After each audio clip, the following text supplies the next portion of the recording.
Voici maintenant quelques clés pour l'utilisation du gréement gonflable de planche à voile qui est actuellement donc en test dans les écoles françaises de voile de Bretagne. Donc c'est un matériel qui est dédié à l'apprentissage des enfants et des adultes, mais aussi à une pratique de la planche à voile loisir en douceur. Donc dans le matériel qui est mis à votre disposition, donc vous avez 5 gréements, donc vous avez 3 petites tailles, une taille XS, une taille S, donc réservée aux enfants. Vous avez également donc une taille M et une taille L qui sont plus particulièrement destinées aux ados ou aux adultes. Dans le sac, eh bien, vous avez la voile. Vous allez retrouver également une platine donc spéciale à adapter sur les flotteurs.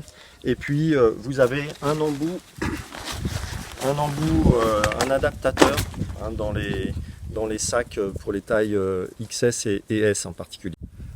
Alors concernant le flotteur, choisissez un flotteur qui aura un pont si possible entièrement recouvert de mousse, ou en tout cas un flotteur donc où il n'y aura pas un antidérapant trop abrasif pour éviter évidemment les risques liés au ragage du gréement sur le flotteur. Privilégiez donc un flotteur à dérive ou pour les enfants des flotteurs avec système central. Flotteur évolutif, vous n'avez pas besoin, même avec des débutants adultes, d'avoir un ponton pour ces gréements, dans la mesure où la voile est tellement légère que les phases de suspension au moment du relevé de voile ne sont pas nécessaires, et donc le pratiquant a la possibilité de s'équilibrer de manière assez verticale sur le flotteur. Donc, concernant le gonflage, vous avez des pressions maximales qui sont indiquées donc, autour de la valve. Donc faites attention à les respecter. Le sous-gonflage va engendrer un manque de tenue de la voile, et en particulier dès que le vent va monter un petit peu. Mais si vous laissez le gréement gonfler, faites attention de ne pas l'exposer trop au soleil, parce qu'évidemment à ce moment-là la pression risque d'augmenter. Vous avez un indicateur de pression qui est plus ou moins fiable. Il vaut mieux s'apercevoir qu'on est sous-gonflé et remettre un ou deux coups de pompe que de vouloir trop surgonfler au démarrage.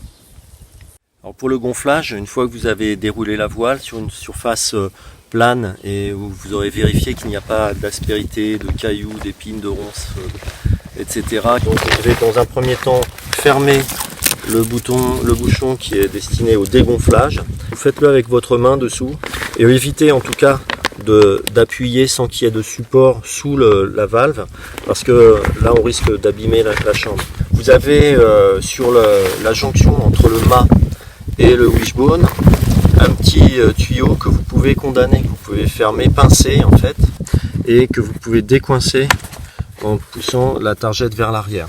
Ça permet d'étancher le mât de la partie baume ou wishbone.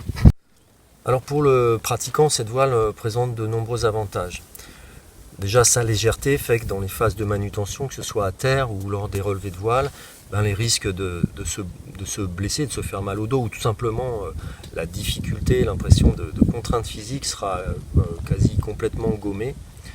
Au moment du relevé de voile, la voile flotte à la surface, elle ne se remplit pas d'eau, donc on n'a pas non plus cette différence de poids dans le gréement au moment où la voile sort de l'eau, où on passe donc d'un gréement lourd à un gréement très léger, ou qui pose des problèmes de rééquilibration aux pratiquants.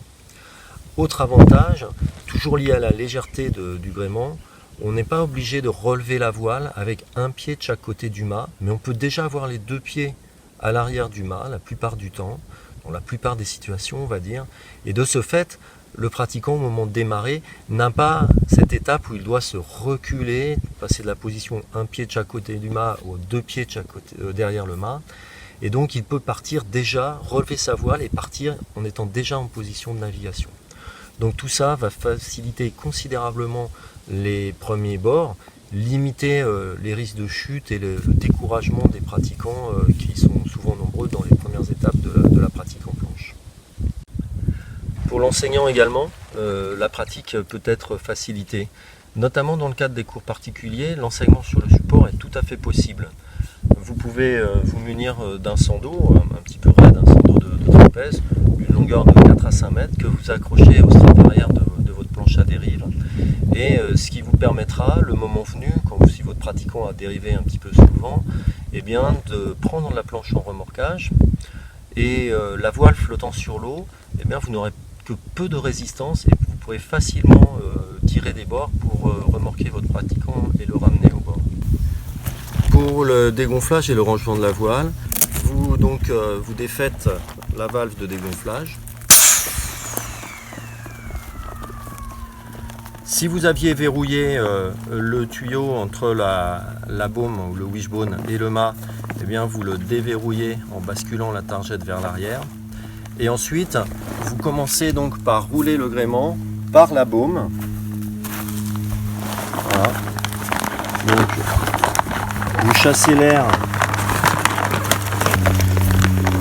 Et une fois que vous avez fait cela, eh bien vous pincez donc le tuyau de manière à ce que quand vous allez rouler la voile cette fois par le mât, pour éviter donc que la baume, le wishbone, se regonfle. Vous pouvez libérer, au moment où vous arrivez sur la baume, libérer la targette avant de finir de plier. Au moment de passer sur un gréement traditionnel, évidemment, les contraintes du gréement vont s'imposer, ce poids du gréement, cette tendance au loft du flotteur du relevé de voile, cette exigence de passer par une position, un pied de chaque côté du mât, mais le pratiquant l'abordera avec un bagage à la fois proprioceptif, technique, et puis une appréhension du milieu, avec des repères sur le vent et les trajectoires qui faciliteront son appropriation du gréement standard.